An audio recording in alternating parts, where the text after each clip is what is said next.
झारखंड की बात जब करते हैं तो ऐतिहासिक बात की बात आ रही है और ऐसे में पेशा कानून जो है पारित कर दिया गया।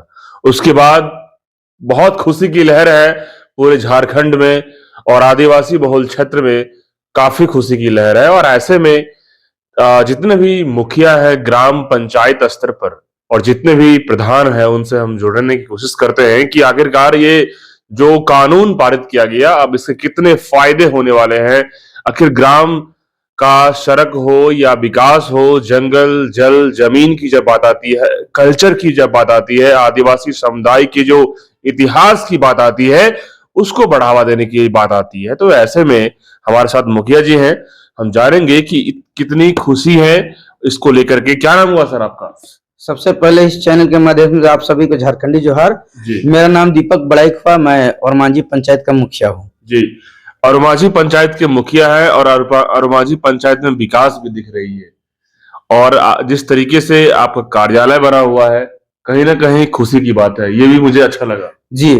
हमारा कोशिश रहता है कि पंचायत जिस तरह हम लोग घर को कैसे सजा संवार कर रखते हैं जी, उसी तरह यहाँ ग्रामीण मेरा आते हैं तो हम लोग चाहते हैं कि यहाँ भी साफ सुथरा रहे और मेरा ऑफिस रोज खुला रहे, पब्लिक को इधर उधर डालना, हम लोग रोज बैठते हैं यहाँ। बिल्कुल। मुखिया जब ग्राम लेवल पे अलर्ट हो जाए और मुखिया जागरूक हो जाए तो उस पंचायत में कोई दिक्कत नहीं होगी। जी एकदम, हाँ बहुत सही बात बोले। अगर मुखिया एक्टिव हो जाए तो ग्रामीणों को कोई दिक्कत नहीं होगा। कहा जाता है कि देश के अंदर में जो देश की जो आत्मा है वो गांव में बसती है। सही बात है। ये बात है कि नहीं? एकदम एकदम से। जो देखिए हमारे महात्मा गांधी का भी सोच था पंचायती राज व्यवस्था को कि गांव जो भी आत्मा, देश का आत्मा गांव में बैठता है, उसी तरह उनका भी सोच था कि कैसे पंचायत को बनाया जाए और उन्हीं के सोच से आज हम लोग ग्राम पंचायत बना है। बिल्कुल। पेशा कानून से कितना खुशी है लोगों में और आप लोगों में? देखिए पेशा कानून बहुत दिन से हम लोग जब से मुखिया बने, मेरा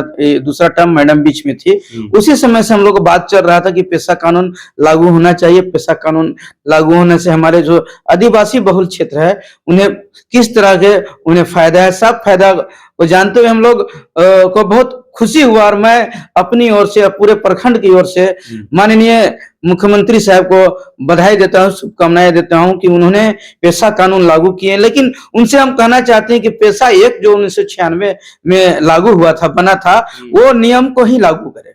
बिल्कुल, वो नियम को लागू होना चाहिए, क्योंकि जो आदिवासी का जो पुराने कल्चर है, जो संस्कृति है, जो गीत संगीत है, वो सब पे ध्यान दिया जाएगा। एकदम एकदम। हमारा जो मुख्य देखिए हम लोग का आदिवासी का है, देखिए गीत संगीत नृत्य और हमारा पारंपरिक वेशभूषा और मेला जतरा, ये सब हमारा मुख्य जो है, ये हमारा परंपरा बने रहे। यानी कि पुरानी जो गौरव है उसको लौटाने की बात आ रही है।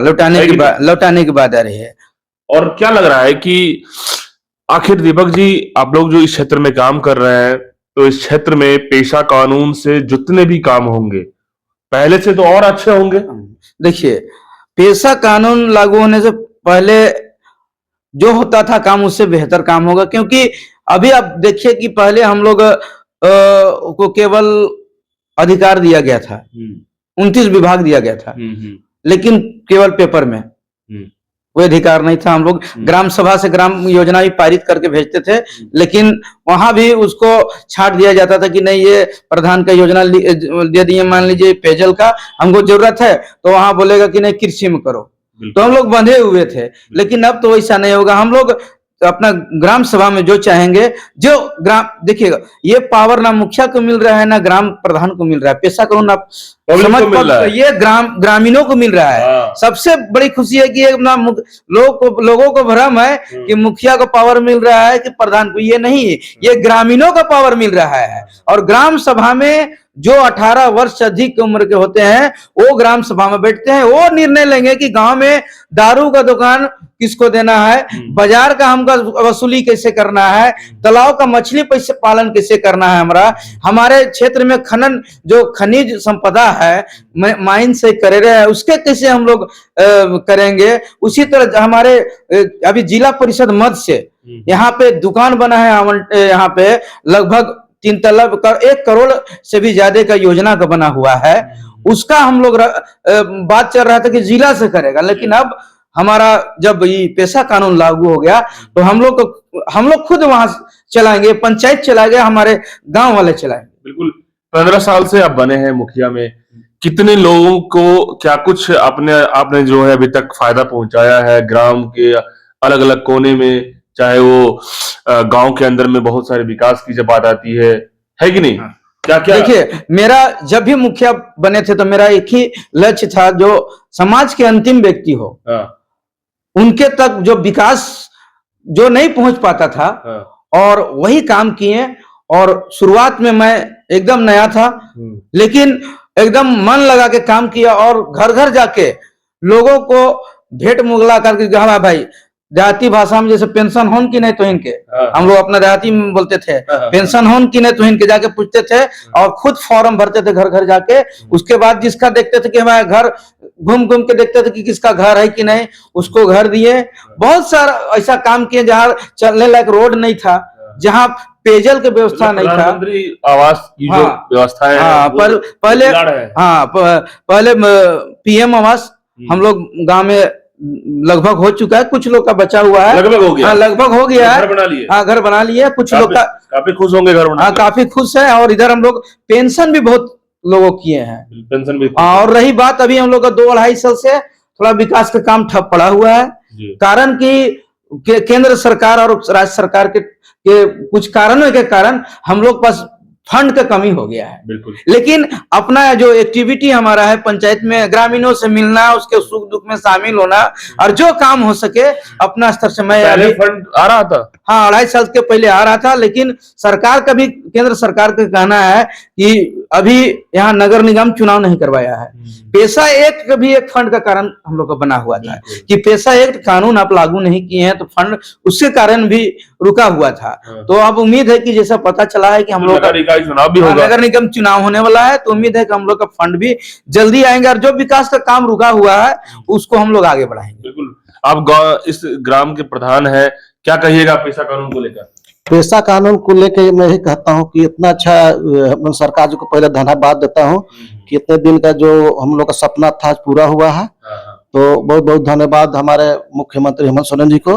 मैं यही देना चाहता हूँ संदेश कि जो भी सरकार का योजना हम लोग पहले लेते थे, हम लोग उसी तरह लेंगे, मगर जो पहले तो सरकार हम लोग ग्राम सभा करते थे, पर ना जो करके हम लोग यहाँ से देते थे, मगर वहाँ से हम लोग करके देते थे, मगर सरकार का जो भी आदेश होता था, तैसे हम बोल दिए कि यहाँ पे बनाना है, जल का व्यवस्था करना है, नली का करना है, मगर वैसा नहीं। जैसे अपना विचार से गाइडलाइन उनका था कि हाँ, इतना पैसा वहाँ खर्चा करना है, इतना वहाँ करना है, जल में करना है, स्वच्छता करना है, अधिकार सबका है ना, इसमें अधिकार। अब हम लोग आगे अपना हिसाब से हम लोग अपना अब काम करेंगे ग्राम सभा से लेकर। तो कहीं न कहीं काफी खुशी है आप लोगों में? बहुत खुशी है।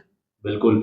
तो देखिए, ये है पेशा कानून की बातें, और पेशा कानून पारित तो हो गया, बहुत जल्द इम्प्लीमेंट होगा और बहुत जल्द लोगों को फायदा मिलना शुरू हो जाएगा। इसको लेकर चर्चाएं तेज है, और जगह जगह पूरे जितने भी पंचायत स्तर पे मुखिया हो, प्रधान हो, उनको अब जो है इसको लेकर ट्रेनिंग भी दी जा रही है, समझाया जा रहा है, गांव के लोगों को भी जागरूक किया जा रहा है। तो गांव के लोग जब तक जागरूक नहीं होगा तब तक इसका फायदा पूरी तरीके से नहीं मिल पाएगा। तो ऐसे में झारखंड में एक बहुत बड़ा विषय है पेशा कानून, जिसको लेकर एक आदिवासी समुदाय में एक बहुत बड़ी खुशी की बातें आ रही है, और ऐसे बहुत फायदा भी होने वाला है। आप क्या सोचते हैं? कमेंट बॉक्स में लिख के बताइएगा। तब तक के लिए बहुत बहुत धन्यवाद।